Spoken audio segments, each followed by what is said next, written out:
Welcome back to the Passport to Crime podcast, where we explore the world's most haunting cases and dive into the stories that leave investigators and the public alike baffled. Tonight's episode focuses on a disappearance that has remained unsolved for more than 2 decades.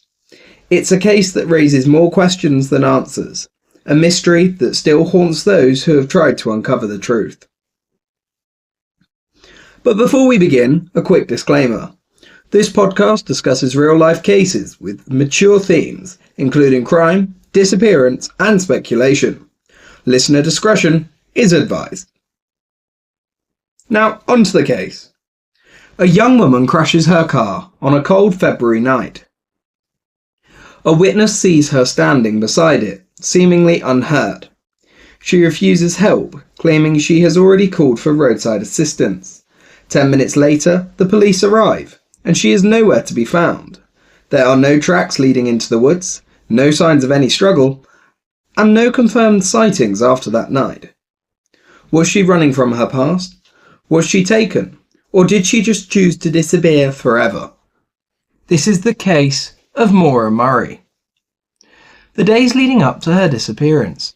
To understand the mystery surrounding the disappearance of Maura Murray, we must first examine the days leading up to February 9, 2004. Maura was a promising 21-year-old nursing student at the University of Massachusetts, Amherst. From the outside, her life seemed relatively normal, but a closer dissected look at her final days reveals a series of events that suggest she may have been planning to leave. 4 days before her disappearance, Maura was working at her campus security job. During her shift, she suddenly broke down in tears. When questioned, she would only say it was something personal. No one knows exactly what upset her, but whatever it was severe enough that her supervisor walked her back to her dorm. 2 days before she vanished, she crashed her father's car while out late at night. There are reports that she may have been drinking, but no official charges were filed.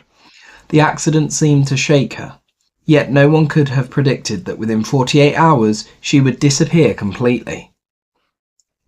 The day of her disappearance, Maura emailed her professors telling them she had a family emergency and would be absent from class for the next week or so. However, there was no known emergency, and her family was unaware of her message.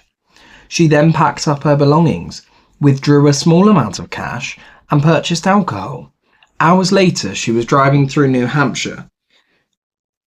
But where was she headed?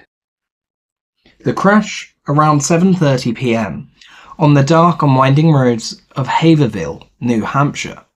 Maura lost control of her car and crashed it into a snowbank. The area was isolated, with very few houses nearby.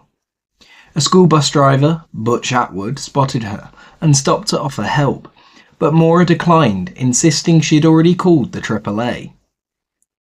This statement was immediately suspicious. Phone records later confirmed she had made no such call. Atwood drove home and called the police. Less than 10 minutes later, officers arrived. Maura's car was still there, but Maura herself was gone without a trace. Her belongings remained inside the car. Her cell phone, wallet, and ID were missing, but her bags, textbooks, and alcohol were untouched. Even stranger, there were no footprints leading into the woods, meaning she either left in another vehicle or had disappeared under circumstances far stranger than anyone expected. As we moved to the search for answers, the investigation began. Conflicting reports and confusing details started to emerge. Despite the isolated area, no one saw where Maura went. She had a pending charge for credit card fraud, raising speculation that she might have wanted to leave her life behind. Others suggested she had been picked up by someone, possibly someone she knew, or by a passerby, who took advantage of her vulnerable situation. In the weeks after her disappearance, police conducted extensive searches in the wooded areas surrounding the crash site, but not a single trace of Maura was found.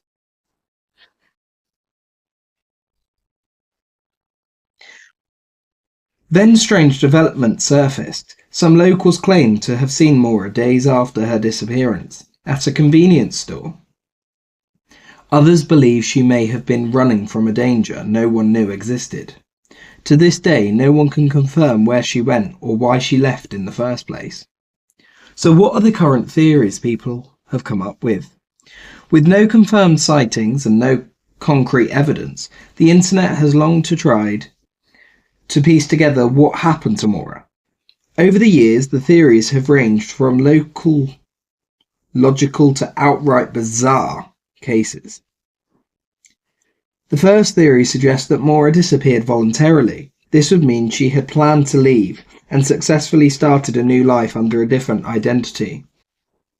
However, if this were the case, why has there never been a confirmed sighting or a single financial transaction linked to her?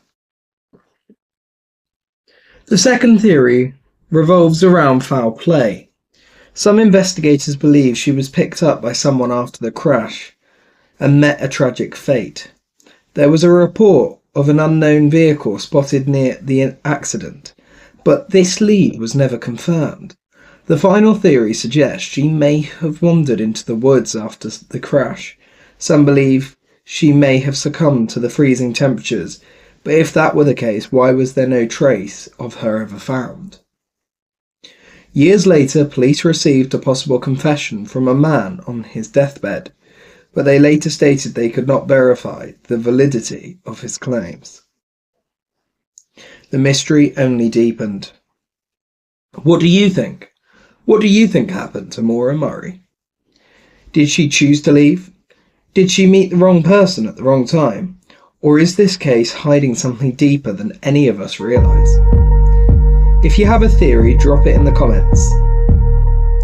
Thanks for joining me on this investigation. Until next time, stay curious, stay safe, and always have your passports ready for the unknown. And if you haven't already, make sure you like and subscribe.